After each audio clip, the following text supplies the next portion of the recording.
Break के बाद आपका स्वागत है बात झाबुआ जिले की, जहां पर लोगों के स्वास्थ्य के लिए सरकार भले ही करोड़ों रुपए खर्च कर रही है, लेकिन यहां पदस्थ अधिकारियों की लापरवाही के चलते अस्पताल में मरीजों को, आपको बता दें, दिन गर्मी में भी और रात अंधेरे में भी गुजारनी पड़ती है।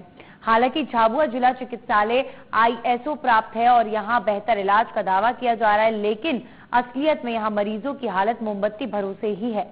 देखिए रिपोर्ट। झाबुआ में लाखों रुपए खर्च कर जिला चिकित्सालय को सुंदर बनाया जा रहा है, लेकिन इस सुंदरता को उस समय ग्रहण लग जाता है जब अस्पताल के वार्ड में भर्ती मरीजों को दिन गर्मी में और रात अंधेरे में गुजारनी पड़ती है, क्योंकि वार्डों में बिजली ही नहीं है। सौंदर्यीकरण के नाम पर वार्डों की बिजली बंद कर दी गई है और इसी कारण मरीजों की स्थिति खराब हो चली है। अस्पताल में भर्ती मरीजों के मुताबिक पिछले 4-5 दिन से अस्पताल में बिजली नहीं आ रही है। हालांकि मरीजों ने कई बार इस बात की शिकायत डॉक्टरों से भी की, लेकिन डॉक्टरों को मरीजों की परेशानी से कोई लेना देना नहीं है। लाइट नहीं, कुछ नहीं, गर्मी नहीं होता है, बाद में कुछ पता नहीं रहता है, लाइट नहीं, कुछ नहीं, गर्मी नहीं होता है, बाद में कुछ पता नहीं रहता है। वहीं लोगों का कहना है कि इन दिनों जिले में पदस्थ अधिकारी पर्यावरण सुधार और अन्य सामाजिक गतिविधियों को संचालित कर पुरस्कार प्राप्त करने में लगे हैं और इसी का नतीजा है कि करोड़ों रुपए का बजटधारी जिला चिकित्सालय खुद ही बीमार होता जा रहा है, लेकिन इसकी सुध लेने वाला कोई नहीं है। मैंने आज ही SDM साहब को भी बताया, उसके बाद में कलेक्टर साहब को भी फोन लगाया कि यहाँ पे मैं सोमवार से हमारे गांव से एक एक्सीडेंट हुआ है, उनको मिलने के लिए आया और उसके बाद में जब से मैं आया तब से लाइट की सुविधा नहीं है। मुझे कल से बताया उन्होंने कि लाइट की सुविधा नहीं है, या लाइट की सुविधा करवाओ। जिनको रात में बहुत ज़्यादा गर्मी होती है, बहुत ज़्यादा परेशानी आती है और उसके रूम के आगे भी लाइट नहीं है, निकलने में भी दिक्कत आती है, वहाँ रूम में जाने में भी परेशानी, रात में बहुत ज़्यादा परेशानी आती है। अस्पताल के हालात दिन ब दिन बद से बदतर होते जा रहे हैं और पिछले 4-5 दिनों से वार्डों में बिजली नहीं आ रही है और इसी का नतीजा है कि ग्रामीण आदिवासी मुफ्त के इलाज की जगह पास के अस्पताल में महंगे इलाज के लिए मजबूर हो रहे हैं, जिसकी वजह से उन्हें साहूकारों से कर्ज लेना पड़ रहा है या जमीन बेचनी पड़ रही है। आलोक कुमार द्विवेदी के साथ bureau report, India news, Jhabua. तमाम जानकारियों के साथ संवाददाता आलोक कुमार द्विवेदी हमारे साथ जुड़ गए हैं। आलोक, जाहिर तौर पर ये किस तरह का अस्पताल है, सवाल खड़े होना लाजमी है, जहां पर दिन लोग गर्मी में गुजारते हैं, रात अंधेरे में गुजारते हैं।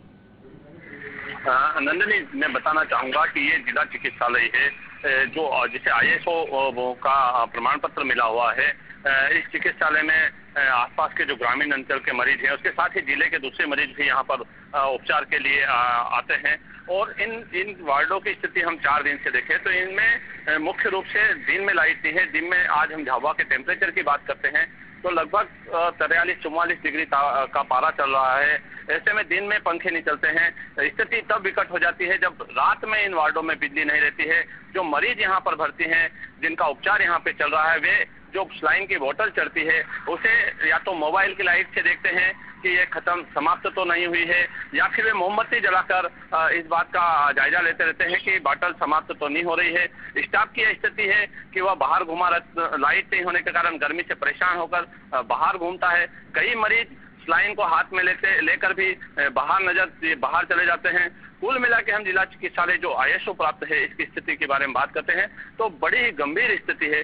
प्रशासन का इस ओर कोई ध्यान नहीं है। नंदनी, बिल्कुल आलोक, जाहिर तौर पर जब जिला अस्पताल में ये हालात होंगे तो लोग प्राइवेट अस्पतालों की तरफ भागेंगे और जिला अस्पताल मुख्य तौर पर उन लोगों के लिए भी होते हैं आलोक, जो प्राइवेट अस्पतालों का खर्च अफोर्ड नहीं कर सकते, जिन पे उतना पैसा नहीं है, लेकिन लोग आज इतने मजबूर हैं, कैसे वो मोमबत्ती में रात गुजारने के लिए इस तरह के अस्पतालों में चले जाएं जहां पर गर्मी इतनी है। एक तो मरीज पहले से ही अपनी जान के लिए यहाँ पर जंग लड़ रहा है, वहीं दूसरी तरफ ऐसी गर्मी में, ऐसी चुनौतियों में कैसे कोई बच सकता है?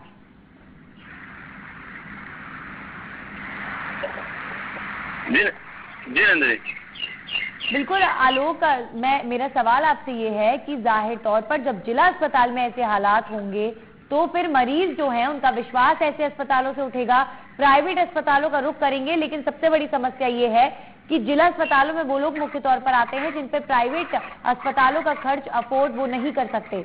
ऐसे में लोगों पर एक और बोझ इसे कहा जाए। जी नंदिनी, बिल्कुल।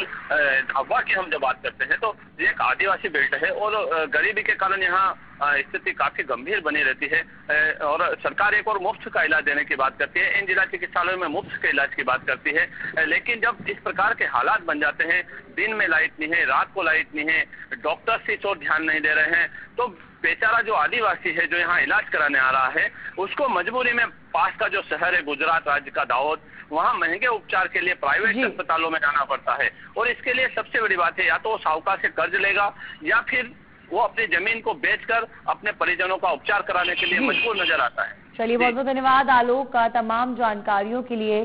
तो जाहिर तौर पर अगर अब प्रदेश में स्वास्थ्य सेवाओं की बात की जाए तो स्वास्थ्य सेवाएं कहीं ना कहीं अब लोगों की जान का ही दुश्मन बन गई हैं और लोग जो है वो बोझ तले मजबूरी में प्राइवेट अस्पतालों का रुख करते हैं, जहां पर प्राइवेट अस्पतालों का खर्चा उठाना तक उनके लिए काफी मुश्किल हो जाता है।